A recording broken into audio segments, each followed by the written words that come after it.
see, when I visit IT companies, I see so many women now out there in the IT field.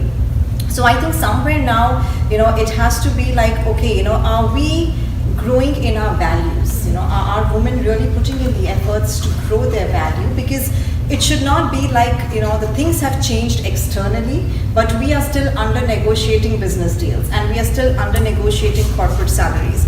It should be like, I would love if there's a law, in the country that, puts everyone on the same scale.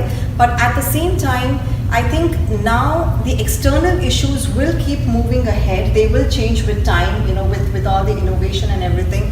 What really needs is for the women to now start growing their values. And when I say that, when we go to corporates to give them seminars, what we learn is, women need to spend more time on developing themselves, like attending more sessions, reading more. The energy of a woman is always diverted, right? It's spread in the household, it's spread with the friends, the social circle, the husband, the kids, the job, everything else, right?